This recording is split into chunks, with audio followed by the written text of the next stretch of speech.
Hello, this is Paul Gibbs again, giving you my views on higher education news. Well, there really isn't too much news at the moment, particularly in the UK higher education sector, following the little mention given to it in the National Spending Review. There is a very strong rumour, and it's getting stronger, that there will be a new white paper developed especially to consider higher education.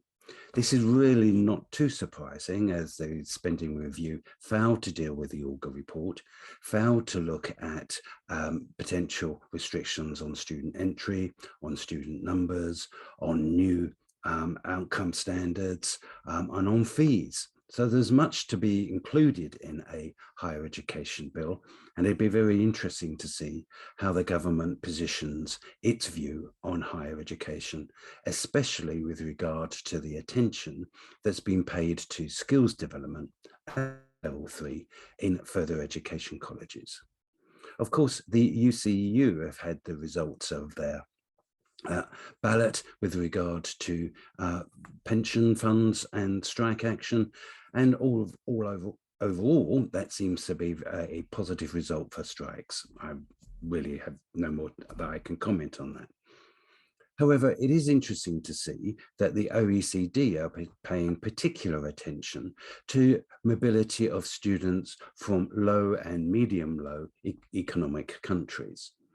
These flow of students from countries in the very low level, which is incomes of less than $1,025 a year as a GMNI, and in the medium to low levels of incomes lower than around $4,000 a year GNI, raise a number of issues, not simply the issues of providing education, not only in the UK, but around the world in the Western, usually in the Western economies, and usually in the developed economies, but how much students have to pay for them. In the UK, we are not particularly generous in the way in which we reflect the needs of students from these impoverished countries in the ways in which we charge and set our fee levels. And indeed, there has been arguments that the levels that we charge reflect very strongly the neoliberal values that the institutions tend to project onto their selection and recruitment basis. Furthermore, there's arguments that although the students are welcomed here for their income fees, they're not welcome indeed for employment. However, the issue on employment is really rather more difficult, because one would not want, certainly I wouldn't want, for us to be known for an economy that had a drain of intellectual resources from poorer countries to satisfy the needs of our own. Well, there's also some other interesting information, which is that the QAA are offering other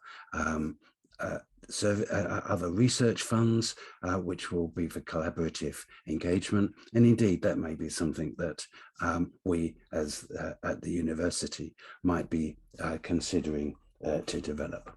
And perhaps the final thing I wanted to mention is that the professional qualifications bill, which doesn't get much of an airing, is passing through government. This professional development bill precedes the bill part of the EU arrangements for professional recognition, and allows professional bodies to recognise qualifications from around the world rather than giving preference to EEA and Swiss countries.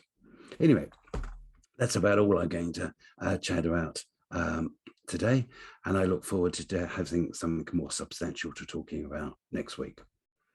Take care. Bye-bye.